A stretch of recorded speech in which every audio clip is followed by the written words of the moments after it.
Hey everyone, it's Pierre, one half of the Fantasy Football Endgame, along with my co host Chris. This time I'm going to talk to you about some of my favorite prop bets heading into week 6 of the NFL season.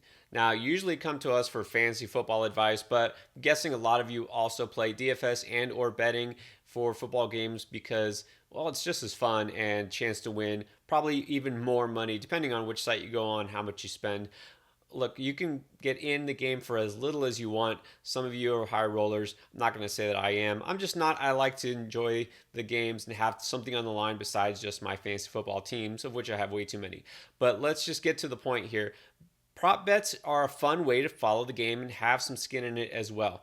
So let me get into some of my favorite picks for week 6, and I'll show you my favorite place to do just that.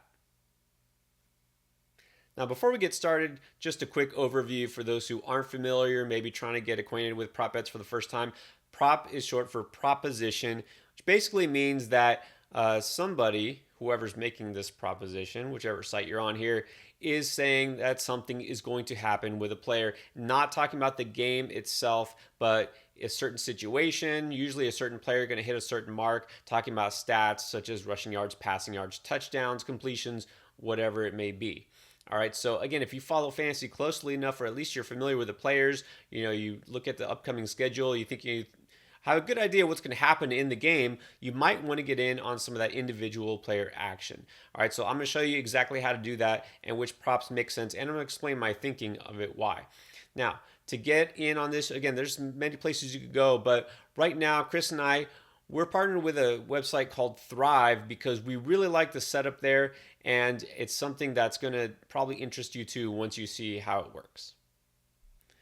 All right, now once you get on to Thrive Fantasy, you'll see all sorts of contests. Now, of course, it's not just NFL, every other sport there. NBA season just starting up. We're going to focus on football. So you will see occasionally the free roll there. They're partners with Jacksonville Jaguars and Los Angeles Chargers, and so you can do that free roll as well. All sorts of options. I'm going to focus on the one right now that says $20 NFL. I like to do the whole Sunday slate. I don't like just picking from individual games as much. That's just me. But I'm going to look at all my options here because I cover all the games anyways. Might as well give myself a lot of options as far as player props. All right, now let's start looking at the choices. Now, before we get into the individual player props, let me just do a quick explanation of at least how this particular game works and a lot of the contests on Thrive. So you'll see here, as it says in the summary, you're going to pick 10 out of the 20 options. They're going to give you a specific list. And what's interesting in this site, they only cover the major players. You don't go deep. I know some of the others, you can pick guys who aren't even on the active roster, guys who are injured. There's all sorts of choices. They streamline it and make it so easy for you just to pick the major players here. And so you get in on the action without having to really overthink things. But it does definitely take some skill and, of course, as always, some luck here. So you're going to pick 10 of the options, and it's not just a simple over-under. You're going to look and see that there's points. It's a point system for each pick, and the more points you get depends on whether something is less likely to occur. Okay, so rewarding you for taking some risks, and consequently, of course, if something's a little bit safer side, you're going to get less points, and that only matters because you have to have certain amount here of points. There's a maximum you can have, and also there's a minimum you have to have. And you'll see that as we go, but not get too into the details. You can figure that out. For the most part, you can just kind of pick and go unless you go to the extreme.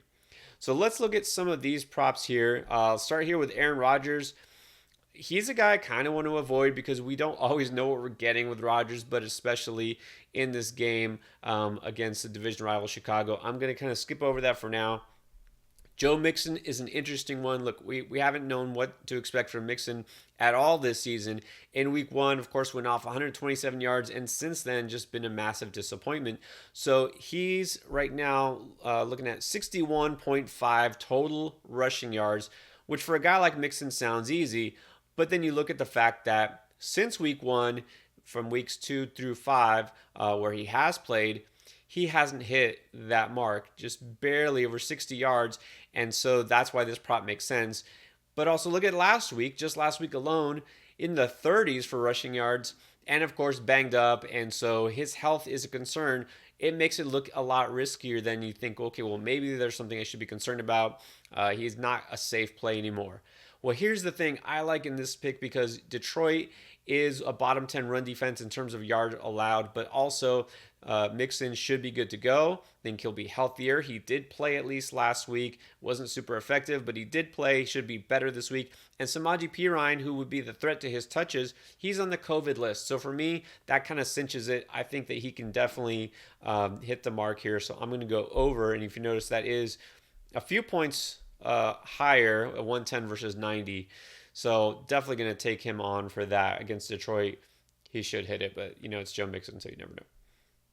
Matt Stafford, here's an interesting one, 23.5 completions, okay? Passes completed, which that seems low, especially you think Stafford, a gunslinger, but not so fast. In the first 2 weeks, he did cover that, but in the last 3, he hasn't. So with Stafford, this is an interesting pick because you look at 23.5 completions and you think for a gunslinger like him in that offense, that's easy, right? He'll have that. But actually in the first 2 weeks, he didn't even reach that mark. In the last 3, he has. A lot of it has been game script dependent, and we don't quite know what to expect. Well, going against the Giants, you might have a concern and think, well, the Giants are all banged up. Giants, really not a great team, not going to pose much of a threat. The Rams won't need to pass a whole lot, and that absolutely might be true. But on the other hand, the Giants have given up the 5th most completions in the league, and I think that the Rams are going to put their foot on the gas pedal. I have no concerns with Stafford and the Rams this week, so I'm going to go over. And if you notice here, that's going to be less points, but that's okay because we'll make up for that later. Not a big concern here. Tyreek Hill, 8.5 receptions. That seems a lot for any receiver, but of course it's Tyreek Hill. He's already done that twice, gone for 11 catches in 2 different games. Didn't happen. Last week was his worst week of the season, but every other game he's hitting at least 8 or more, so we're going to go over for him. Pat Mahomes, 2.5 touchdowns. He's only not thrown for 3 touchdowns once, and that was last week. So I think there's no concern here. Washington, we're talking about the Washington defense. Sorry, Chris. I know you're a fan, but I know you're also not a fan of that defense and how many yards they've been giving up through the air. The Chiefs are definitely going to be motivated to get back on the right side of 500. Hard to say, but I'm definitely going over. And it's interesting that that's even money there, 100 as far as points. Touchdowns are one of the harder things to predict. You typically don't want to do a touchdown-only contest. I stay away from those. You'd rather do a prop that's more specific in terms of yards, maybe completions, something like that. The touchdown ones, it's so hard, but with Mahomes and passing touchdowns, I feel pretty safe there. Interceptions, again, so hard to predict here. I'm going to avoid that. You think Carson Wentz would be good for 1, so the over there. But again, look how few points you're getting. The risk that what if he doesn't turn the ball over at Houston? Staying away from that. Jonathan Taylor getting in the end zone. Again, good chance he does. That's why you're only getting 85 out of it. I'll still go for that. A nice safe pick. Again, we want these props to all hit. So it's okay if you're on the safe side for some of these picks. You don't want to get risky until you need to. All right, Justin Jefferson with a touchdown. Again, there's a good chance, but I'm not completely sold on that. I am more sold on Lamar Jackson, who, of course, besides being an absolute monster last week, look at what it says here. Pass yards plus rush yards going against the Chargers. So you think that is a good defense sometimes, most of the time, except for when they play Cleveland. But we've talked about it too on our start-sit shows. Chris and I, we talk about the fact that the Chargers are now becoming a reverse funnel defense. They have one of the better pass defenses in the league, one of the worst run defenses in the league somehow. So if this was just passing yards, it might be a little risky, even with Lamar Jackson the way he's playing this year. But you're looking at saying pass yards plus rush yards, absolutely, in the way he's playing. Going over here. Austin Ekeler, on the other hand, rush yards plus receiving yards, 99.5. He's a stud. I'm going over. They're pretty even there. I'm not worried. Mike Williams is an interesting one here because, again, he's been kind of feast or famine, had some big games, then a letdown, then another big game. So we're talking about 84.5 receiving yards. So looking at the other side here, Baltimore, they're allowing 8.8 yards per target to receivers. Well, Mike Williams is going for 10.3 yards per target. So if you do the math, that's about 88 yards, and that means he should hit the over. Now, how's this game going to go? Pass heavy for the Chargers. There's a good chance. Okay, so Williams, the way he's been playing, I do feel pretty good about it. I'm going to go over, and you see that's probably what is expected as well. We're getting close here. We have 8 picks. DJ Moore for receptions against Minnesota. I'll take it. The only thing is there is risk because we don't know about Christian McCaffrey. It looks like he may come back, but we're not sure. We can never be sure. If he does that help more or does that hurt more? It actually helps him because he was better in the first couple of games when McCaffrey was in there. So against a defense that I'm not too sold on is Minnesota's defense as being consistent. So I'll go ahead and go with Moore at the over. Baker Mayfield, I'm just going to avoid and pretend he's not there because I don't want to try to predict what Baker Mayfield's going to do. We still have some other choices here. Interestingly enough, you have Derek Carr, the Raiders. I think you might have heard Raiders in the news this week. How will they respond? I'm going to guess not too great, and Denver does have a good defense. Look, Derek Carr lit it up in the first 3 weeks of the season, going well over 300 yards each time. He hasn't done it the last couple weeks. This team was going on a downward trajectory already, and now with a temporary head coach, I'm going to take the under on that one. Now, you'll notice that was a 10th pick, but we also have to make our ice pick. That's in case of emergency, kind of a tiebreaker here. So let's go with Ben Roethlisberger, the under on completions. I know it's Seattle, and I know their defense is really bad, but so is Ben Roethlisberger. Look, I know he looked good last week, but still, missing a receiver, you can't expect that he's going to have that kind of week again.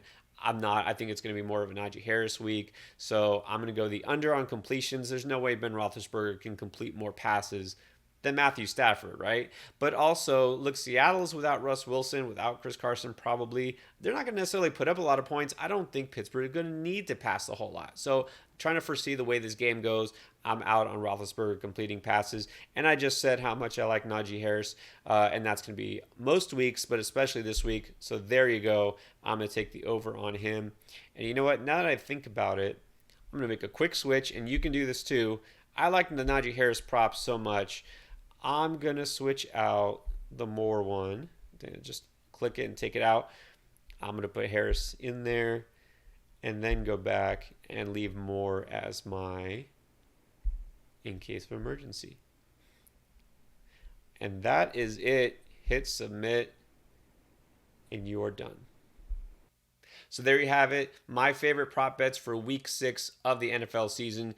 If you want to get in on the action, join Thrive Fantasy. And if you use promo code ENDGAME, look, new users right now can get 100% deposit match up to $100. Every buck you put in, you get another buck back for free.